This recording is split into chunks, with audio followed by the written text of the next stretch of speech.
안녕하세요. 형제자매님들, 또 늦은 밤에 또 영상을 이렇게 찍어서 올립니다. 오늘은 제가 계속 제 머릿속에서 묵상되는 한 단어가 있었습니다. 그것이 마라나타라는 단어입니다. 아마 형제자매님들도 잘 아실 겁니다. 마라나타. 요한계시록 맨 뒷부분에 나오는 말씀인데, 주여 어서 옵시옵소서. 원래는 어서는 없습니다. 주여 오시옵소서, 이 뜻이 이제 마라나타인데, 아람어죠. 예수님 계실 때 유대 지방에서 사용되던 이제 언어입니다. 어, 참 저는 이 마라나타의 신앙이라는 것이, 감리교를 저는 이제 교회로 별로 인정하지 않습니다만, 참 아이러니하죠. 제가 제일 존경하는 목사님이 감리교 목사였습니다. 물론 지금 현재의 목사는 아니고요.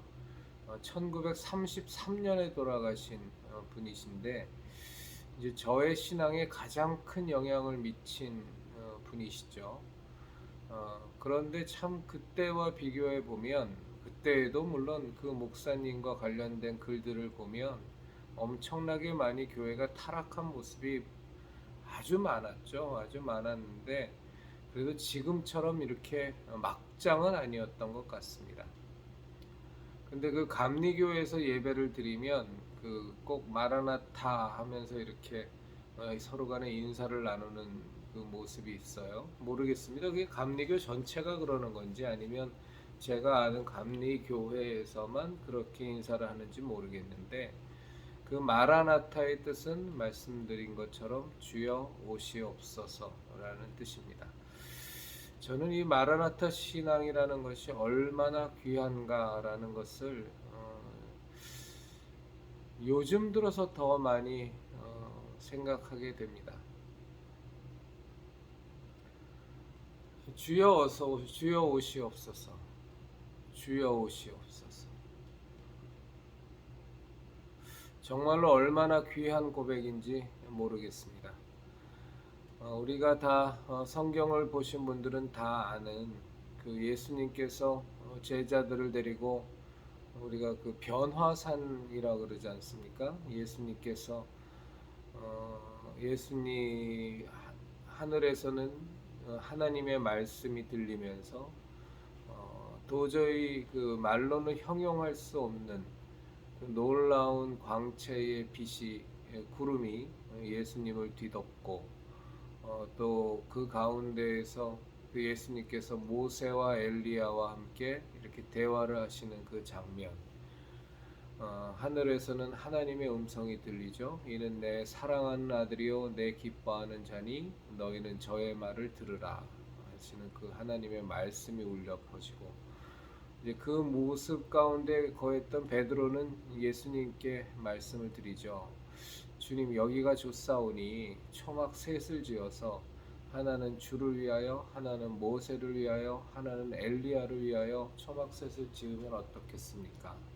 그때 예수님께서는 그 질문에는 답하지 않고 내려가자, 우리가 다른 마을로 가서도 전도해야 하리니 우리가 이것을 위하여 왔노라 하고 내려오시죠.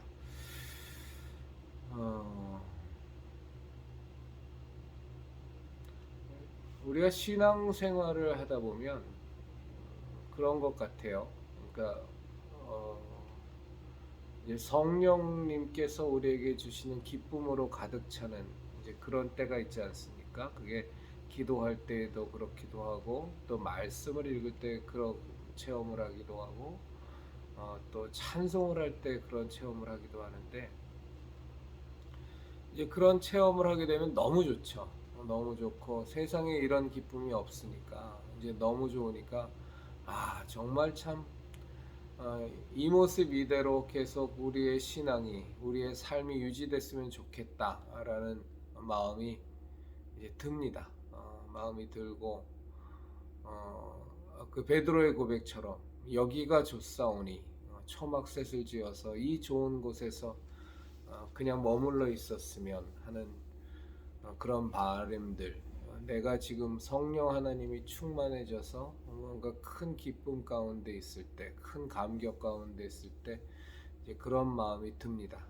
그런데 예수님의 말씀은 어떻게 보면 굉장히 냉정하죠. 그 기쁨과 그 감격은 그것이고, 우리가 해야 될 사명, 하나님이 우리에게 원하신 하나님의 뜻이 있기 때문에 우리는 반드시 그 변화산에서 내려와야 하는 겁니다. 이제 변화산에서 내려오면 이제 우리의 또 고난의 행군이란 말을 저 북한에서 써서 참 표현이 그렇긴 합니다만, 뭐 저는 우리 그리스도인의 삶이 그 고난의 행진, 고난의 여정이라고 봐도 저는 과언은 아니라고 생각합니다.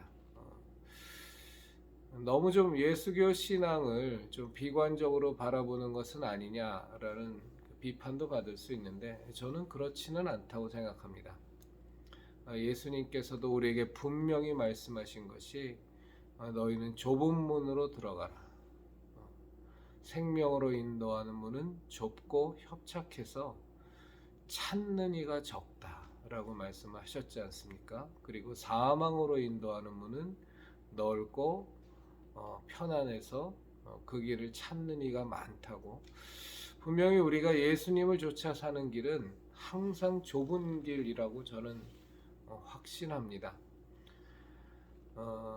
하나의 예를 들어보면 그렇습니다. 그러니까 우리가 예수님 믿으면서 참 열심히 공부도 하고, 또 하나님께서 지혜와 지식을 허락하여 주셔서 어떤 학문에서 유명한 업적을 이룰 수도 있고, 또는 뭐 그 사업의 탤런트를 가진 사람이라면 큰 사업체를 일굴 수도 있고, 또 하나님께서 쓰시고자 한다면 또 요셉처럼, 다니엘처럼 높은 지위의 권력을 가질 수도 있겠죠.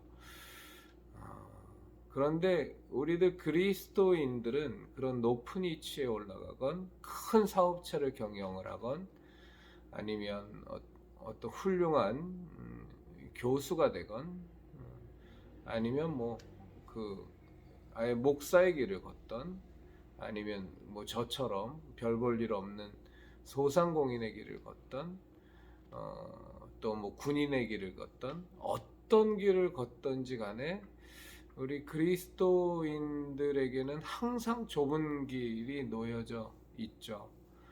아무리 지위가 높아도 그 가운데에서 우리가 그리스도인으로 그 지위 가운데에서 살려면, 그러면 역시 또 좁은 길이 됩니다. 우리가 학교에 교편을 잡는 교사라고 할지라도 그 교사가 그리스도인으로서 그 교사의 삶을 살려면, 우리가 지금은 좀 뭐 위상이 바뀌었는지 모르겠습니다만, 왜 교편을 잡는다 그러면 소위 말해서 철밥통에 가장 안정적인 직업이라고 얘기하지 않습니까? 그러나 우리가 그 교편을 잡고 살면서도 그리스도인으로 산다면, 그럼 역시 우리에게 놓여져 있는 길은 굉장히 좁은 길입니다. 전교조하고도 싸워야 하고, 남들은 침묵하며 보신주의에 빠져 있을 때 우리는 옳은 것은 옳다, 아닌 것은 아니라 하고 외쳐야 하고, 이제 그런 길을 뭐 작년에 그 금융노조가 월급을 인상을 해달라고 그 파업을 하다가 국민들의 호응을 얻지 못해서 일찍 그 파업을 철회했는데, 그때 그들의 평균 연봉이 1억이 넘었다는 거 아닙니까? 그런데 내가 은행원이다, 그런데 내가 그리스도인이다 라고 한다면, 그런 말도 안 되는 그 민노총이 주도하는 그런 고액의 연봉을 받고 있는데도 불구하고 거기서 다만 몇 프로를 또 더 받겠다고, 이렇게 어려운 전 국민이 코로나 바이러스 사태를 겪으면서 또 경제 불황이라는 것을 직면하게 되면서 이렇게 어려운 지경에 있는데, 작년에 금융노조 파업처럼 그렇게 욕심 사나운 파업을 한다는 건 우리 그리스도인으로서는 용납할 수가 없는 거죠. 그건 너무 이기주의적이고 너무 자기중심적이고 상식에 맞지 않는 파업이니까. 그러면 우리 그리스도인은 또 싸워야 됩니다. 그리스도인은 싸워서 이 파업은 옳지 않다. 이런 파업에 나는 동참할 수 없다. 그것을 선언하고 그렇게 살면 당연히 왕따가 되겠죠. 당연히. 요즘 이제 간호사법 때문에 또 의료계가 난리긴 합니다만 민주당 쪽에서 더불당 쪽에서 간호사법을 어찌하든 통과시켜서 의사와 간호사 간에 완전히 그 소위 말해서 앙숙이 되게 만들고 의료계의 분열을 초래하는 아주 그 바람직하지 않은 법을 통과시키려고 하고 있습니다만 진정한 간호사인데 진정한 그리스도인이라면 간호사임에도 불구하고 나는 이 법에 찬성할 수 없다. 이렇게 의료계를 사분의시키고 국민 건강을 그 담보로 우리들의 이익만을 추구할 수 없다. 싸워야 되는 거죠. 그러면 소위 말해서 간호사 세계에서는 왕따가 되는 겁니다. 교사로서도 전교조들과 싸우고 침묵하지 않고 혹은 또 사립학교에 그 교사 있다고 할 때 만약에 교단이 지금 사립학교법을 좌파 공산주의 세력은 어떻게든 사립학교를 말살하려고 노력합니다만 그러나 또 한편으로 보면 사립학교 내에 부정과 부패가 없었냐? 사실 굉장히 많이 있거든요. 재단 비리라는 것이. 제가 아는 한 녀석도 집이 사립학교를 몇 개 갖고 있는 그 재단 이사장의 집안이 있는데 보면 그 친구의 삶이라든가 그 가족의 삶을 보면 정말로 아주 구역질이 나거든요. 그러면 내가 교사라면 전교조하고도 싸워야 되지만 또 학교 내 부패하고도 싸워야 되고 또 학생의 신분으로 선생님들의 교권을 무시하고 학생의 신분으로 어울리지 않는 학생들에게 그에 상응하는 그의 미래를 그 학생의 미래를 위한 견책을 하고 질책을 하는 교사로 살아가야 한다면 그러면 또 해고의 위험도 있는 거고 좌파로부터는 또 왕따당하고 또 그냥 침묵하는 다수에게서는 설친다고 또 왕따당하고 어쨌거나 우리가 그리스도인으로서 예수님께서 주시는 이 진리의 말씀에 비추어서 혹은 신앙 양심에 비추어서 마땅히 그리스도인이라면 이렇게 살아야 되지 않겠나 하고 살면 역시 좁은 길이 되는 겁니다.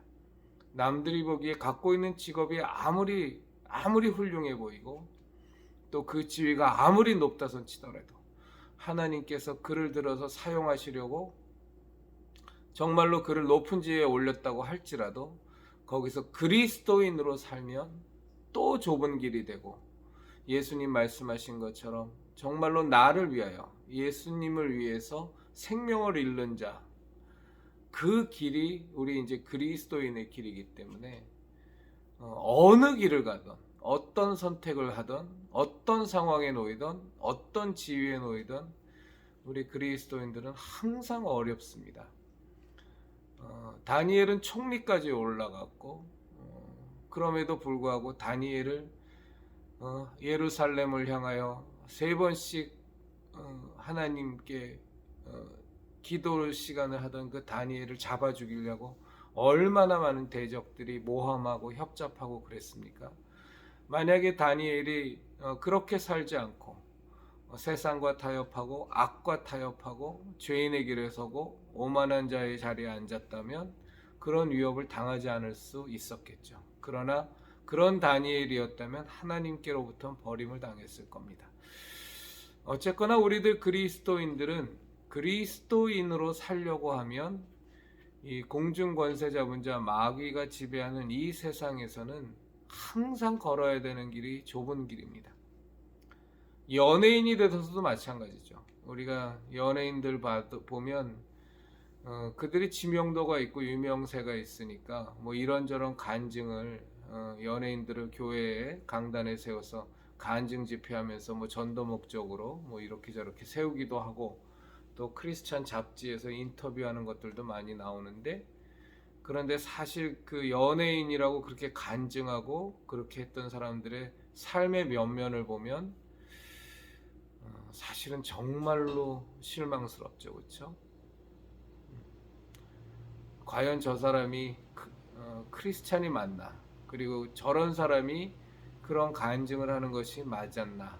라는 물음표가 수십 개, 수백 개가 찍힐 정도로 세상과 짝하여 살고 있고 세상이 원하는 대로 다 하고 있고 그냥 그렇게 막 삽니다. 거기서 정말로 그리스도인으로 사는 연예인들을 보면 제가 보기에는 거의 대부분이 연예계를 떠나는 것 같아요. 도저히 그 세계에서는 가장 어떻게 보면 각 부문에서 통틀어서 가장 더럽고 추한 것이 정치계라면 이제 그에 못지않게 더럽고 이 악한 영들이 역사하고 이런 것이 이 연예계 쪽이기 때문에 문화예술계 쪽에 악한 영의 역사는 대단하지 않습니까?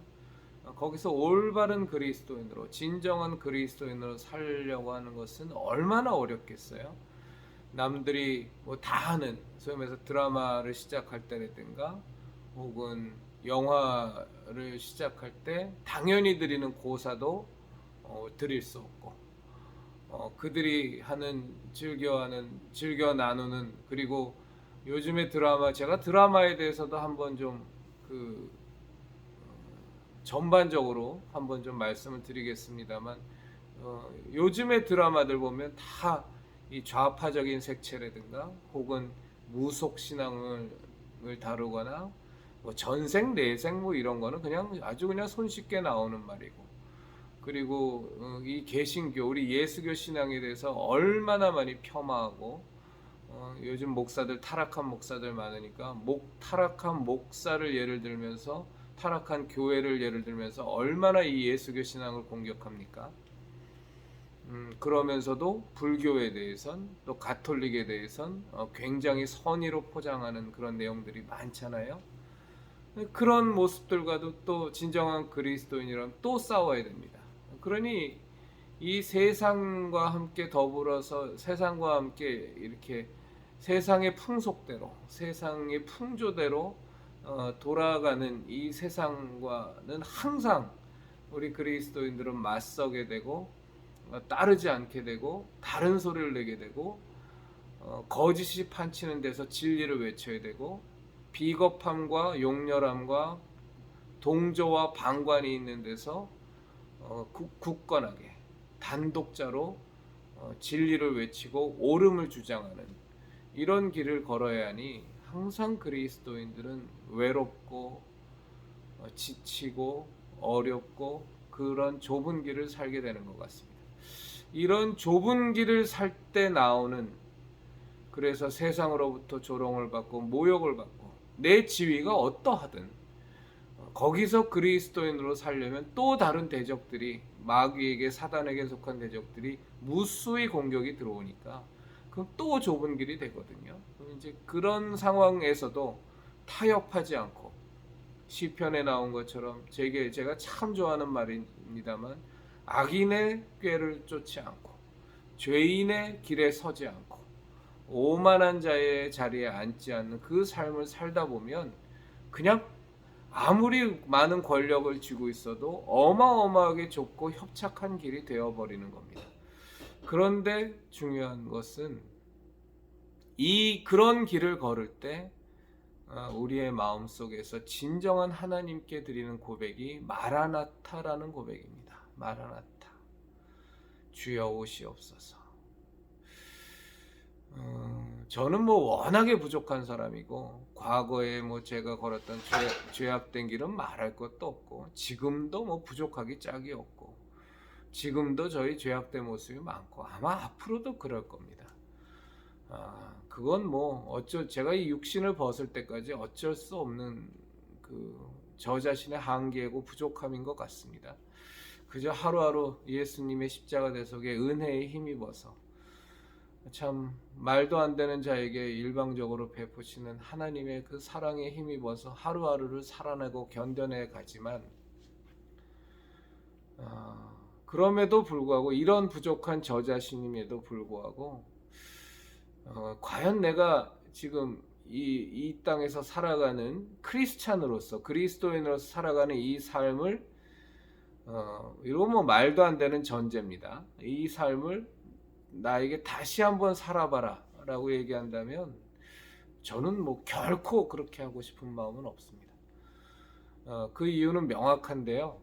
첫 번째는 어차피 나그네 인생, 안개처럼 사라져가는 이 나그네 여정을 다시 반복하고 싶은 마음은 전혀 없고, 나의 아버지 하나님이 살아계신, 그리고 나의 아버지 하나님과 눈물도 없고 정말 아버지의 생명만이 넘치는 저 천국에서 아버지와 살고 싶은 마음이 훨씬 더 크기 때문이고요. 두 번째로는 이 땅에서 그리스도인으로 살아가는 삶이 저처럼 부족하게, 저처럼 죄악으로 점철되어 있는 죄송합니다. 너무나도 턱없이 부족한 그리스도인으로 살아가는 자인데도 불구하고 하루하루의 삶이 참 힘겹거든요. 그리스도인으로서 살아야 된다는 것이 분명히 세상과는 달리 살아야 되니까. 제가 과거에 신앙생활을 엉망진창으로 할 때처럼 그런 세상과 또 짝하여 사는 삶을 또 살 수는 없으니까.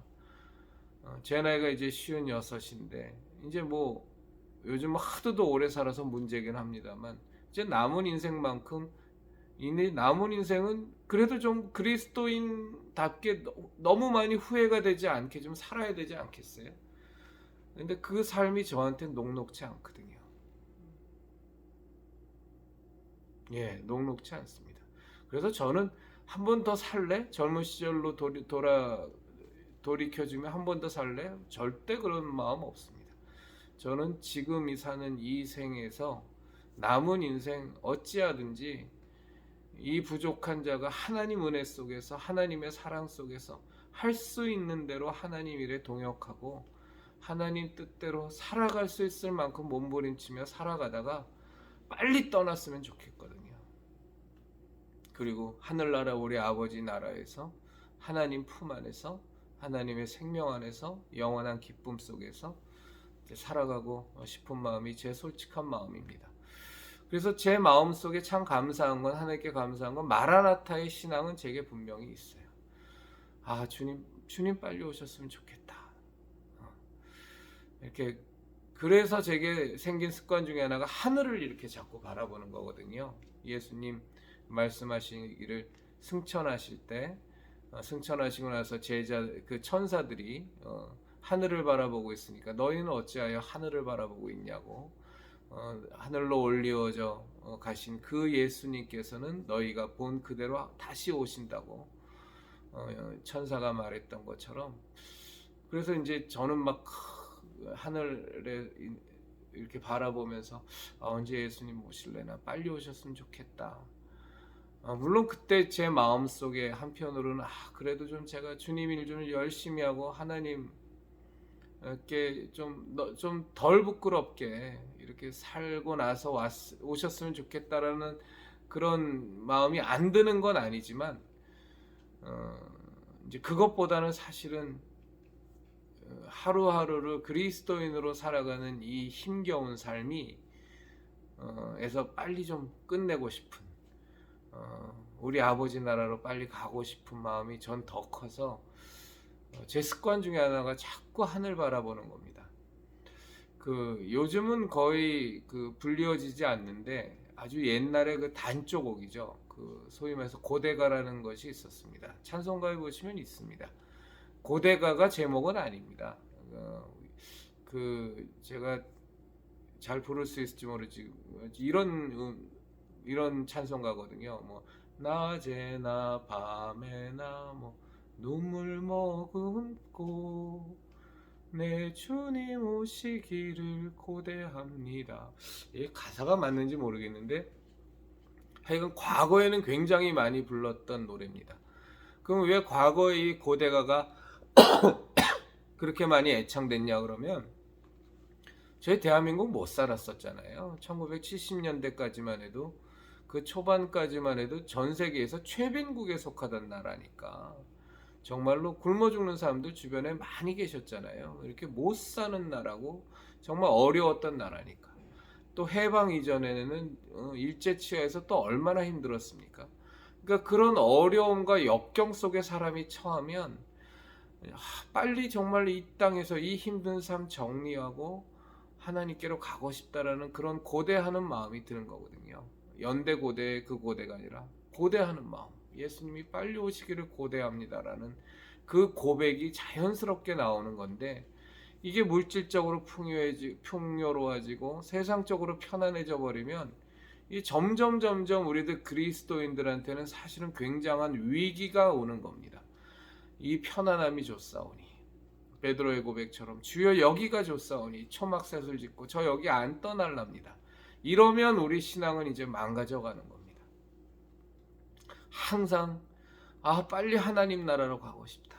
이 좁은 길 걸어가는 것, 정말 예수님을 좇아서, 물론 예수님이 그 십자가를 지신 그 고난의 길에 100만 분의 1, 1000만 분의 1, 1억 분의 1도 안 되는 작은 고난에 불과한 우리들의 고난이지만, 그래도 이 예수님 쫓아가는 그 십자가의 길을 걷는다는 게 만만치 않으니까, 그러니까 주여 어서 오시옵소서 하는 고백이 저절로 나오게 됩니다. 우리가 이 마라나타의 신앙이, 주여 오시옵소서의 신앙이 우리에게 근본적으로 없다면 좀 자신의 신앙을 점검해 보셔야 됩니다. 정말로 세상 살아가는 것이 너무 좋고 너무 편안하다면, 그리스도인임에도 불구하고 그렇다라면 그건 굉장히 위험한 적신호입니다. 내가 진정으로 그리스도인으로 지금 삶을 살고 있느냐, 이 마귀가 공중권세 잡은 자, 이 세상에서 내가 그리스도인으로 살아가는데 이렇게 편안하게 즐겁게 살아갈 수 있느냐라는 것에 대해서 심각한 의문을 제기해 보셔야 됩니다. 우리가 요한복음 17장을 보면 예수님께서 이제 대속사역을 완수하시기 전에 우리를 위해서 하나님께 기도하시지 않습니까? 그때 보면 정말로 그 눈물, 제가 너무너무 제일 좋아하는 장이 요한복음 17장인데, 거기서 보면 정말로 우리를 위해서 하나님께 간구하는 내용들이 17장 내내 꽉 차 있습니다. 아버지여, 저는 아버지께로 가지만 아버지여, 저들은 여기 있사오니 저들을 보전하여 주십시오. 내게 주신 아버지의 이름으로 저들을 보전하여 주십시오. 아버지여, 세상이 저들을 미워할 겁니다. 왜냐하면 저들은 세상에 속하지 아니하였고 예수인 나에게 속한 자들이기 때문에 세상이 나를 미워한 것처럼 저들도 미워할 터인데, 아버지여 저들을 보호하여 주십시오 하는 그 예수님의 간절한 기도들이 있거든요. 우리가 그리스도인으로 살아가면 마귀가, 공중권세 잡은 자 마귀가 지배하는 이 세상에선, 거짓이 팔을 치는 이 세상에선, 세상의 풍속과 풍조 자체가 너무나도 악하고 너무나도 타락해 있기 때문에 이 세상에서는 우리는 미움을 받을 수밖에 없습니다. 요한복음에서도 너무나도 명확하게 나온 것처럼 우리가 빛된 자로서 진리에 속한 자로 살아가면 이 세상은, 어둠에 속한 이 세상은 빛된 자를 예수님께서 빛이시기로, 너희가 빛임으로 어둠이 너희를 미워한다고, 그렇게 될 수밖에 없는 겁니다. 그래서 우리 그리스도인들이 정말로 내가 예수님 잘 믿고 있느냐의 하나의 그 척도가 뭐냐면, 내가 세상에서 지금 너무너무 즐겁고 재미나게 세상 사람들과 하나도 부딪힘 없이 어우러지면서 잘 지내고 있느냐? 이건 굉장히 문제가 많은 겁니다. 예수님을 알지 못하는 자들은, 비진리 가운데 있는 자들은, 예수님의 생명 가운데서 벗어나서 심판 가운데 있는 자들은 근본적으로, 기본적으로 우리 예수님 믿는, 생명 가운데 있는, 진리 가운데 있는 예수님 안에 있는 우리들을 미워하게 되어 있습니다. 물론 그 미워하게 된다라는 뜻이, 그것이 우리를 존경하지 않고 무조건 혐오한다라는 뜻은 아닙니다. 우리들이 그리스도인으로서 진정한 빛과 소금의 역할을 다하는 사람으로 살면 진리 가운데 없는 자들도, 빛 가운데 없는 자들도 우리의 삶의 모습을 보고 착한 행위를 보고 우리를 본받으려고 하고 우리를 존경할 수 있지만, 그러나 근본적으로는 그들에겐 생명과 빛이 없기 때문에 예수님 믿는 사람들에 대해서 근본적으로 하나가 되거나 합쳐질 수는 없는 겁니다. 그것을 예수님께서 말씀하신기를 하나님과 벨리알이 어찌 하나가 되겠냐고 하신 그 말씀이 그 맥락입니다. 제가 오늘 좀 말씀이 길어졌습니다만, 저는 우리 형제자매님들과 제가 지금이 마지막 때라는 건 다 알지 않습니까? 진정한 좀 마라나타의 신앙이 나의 것이 되는,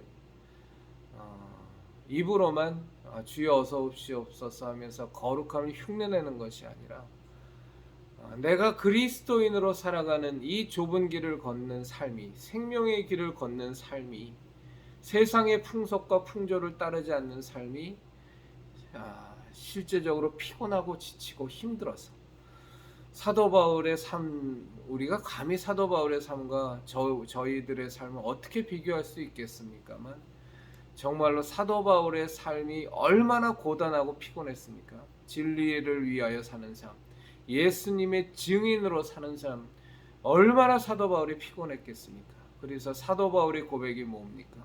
내게 부활이 없다면, 내게 정말로 부활이 없다면 나는 이 세상에서 가장 비참한 자다.